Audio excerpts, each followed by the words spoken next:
Ada dua cerita yang saya sampaikan, nanti kamu akan tulis makna saja. Makna cerita pertama bagi kamu apa? Makna cerita kedua bagi kamu apa? Cerita pertama tentang porsi antara otak dan otot dalam mencapai kesejahteraan dan kebahagiaan.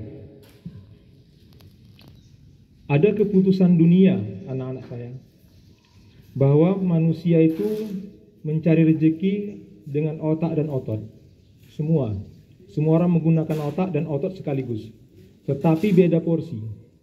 Dan dunia buat keputusan bahwa porsi ini menentukan jumlah rezeki. Kalau kamu pergi ke perkebunan sawit, maka kamu pastikan bahwa yang berharga dari perkebunan itu adalah buah sawitnya. Dengan buah sawit itu dijual, maka hasilnya ini menggaji seluruh karyawan sampai manajer di perkebunan. Hasil dari buah sawit ini. Tetapi ternyata orang yang gajinya paling besar di perkebunan sawit tidak pernah menyentuh buah sawit. Kalau kita berpikir bahwa yang berharga buah sawit, dan kita berpikir bahwa orang yang paling dekat dengan buah sawit lah yang gajinya paling besar, maka kita akan datang ke kebun-kebun sawit di pagi-pagi, akan bilang kepada dia, "Wak, di perkebunan sawit ini kan yang paling berharga buahnya," gitu. Aku tengok Wak tiap pagi megang-megang buah sawit sampai siang. Aku yakin Wak lah paling besar gajinya di perkebunan sawit ini. Maka Wak itu bilang, "Nak, orang yang paling besar gajinya di perkebunan sawit, dia tidak berada di kebun sawit. Dia berada di kota, di sebuah ruangan ber-AC. Dia tidak megang dodos, dia hanya megang pulpen dan sesekali dia menandatangani surat-surat yang perlu ditandatanganinya. Dia dari rumah ke kantor dan kembali itu pakai supir. Bahkan di rumahnya kamu tidak akan menjumpai buah sawit. Di rumahnya hanya ada bunga-bunga mahal."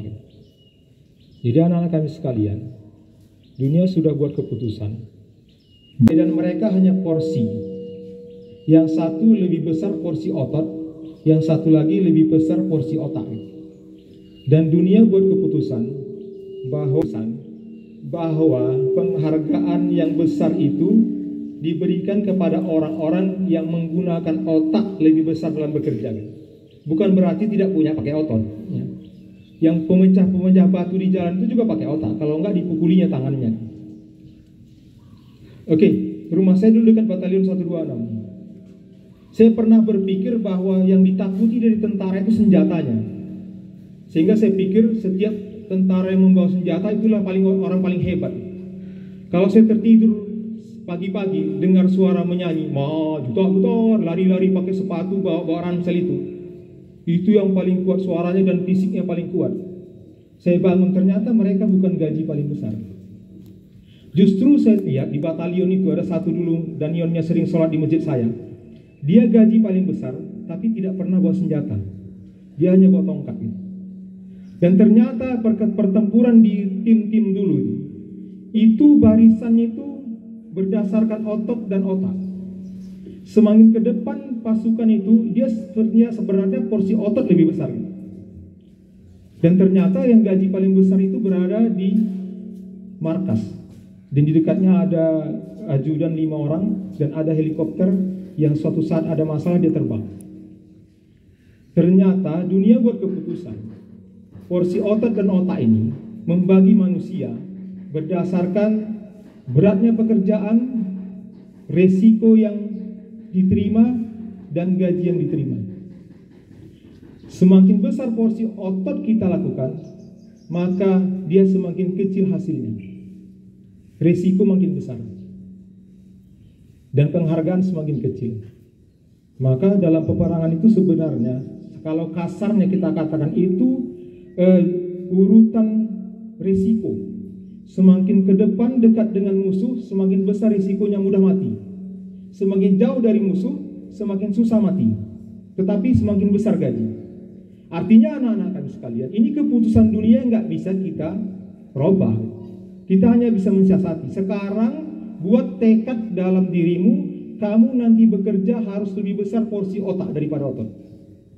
Tetap ada orang yang bekerja di porsi otot. Tetapi ini kan lembaga pendidikan. Lembaga pendidikan akan memotivasi siswa-siswanya untuk lebih porsi otaknya digunakan dalam bekerja.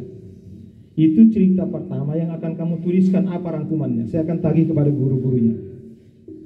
Cerita kedua, ada sebatang pir mobil besar yang patah. Jadi bagian belakangnya dijadikan parang, dibawa ke tukang parang. Sesudah yang belakangnya jadi parang, yang depannya masih pir biasa. Jadi yang parang ini kan dibuat di etalase kaca ya. Yang biasa ini masih di tempat-tempat apa dia?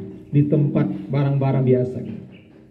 Jadi setiap datang pembeli, dia bertanya, ini parang harganya berapa? 200.000. Kok mahal kali? Begitu dibilang kok mahal kali, maka penjual akan memuji-muji parang ini. Ini bagus pak, ini cantik pak, ini tajam pak. Ditanya, dari apa dibuat ini? Itu pak, dari pir itu kawannya. Kalau itu berapa? 20.000 aja pak. Kok murah kali, dicaci-caci dia. Itu nggak ada gunanya pak. Mau dia apa-apa juga nggak bisa. Buat susah aja itu, nanti taruh sini mengganggu. Lama-lama dia berkarat, dicampakkan itu pak. Setiap ada orang yang mau membeli parang, maka yang jadi parang ini dipuji-puji, sementara yang belum jadi parang ini caci-caci. Setiap hari terjadi. Lama-lama baper juga kawan yang di bawah, ya kan? Padahal mulanya mereka sama. Malam-malam dia tanya kepada yang parang ini, kau kok bisa mahal kali begitu? Kau kok dipuji-puji setiap orang datang, sementara aku dicaci-caci? Kata parang tadi, pertama datang kemari aku dibakar. Kau kan enggak. Apinya itu sampai hitam, sampai biru hitam lagi, panas. Sudah hampir enggak tahan kurasa. Datang tukang parang bilang, kurang lagi apinya itu, panaskan lagi. Sudah panas sekali. Kupikir sudah aman. Siap aku dibakar, aku dipukuli. Oh ya, dengarku ada dipukuli, ya aku itu katanya. Habis itu dikikis lagi. Dikikis sakit lagi.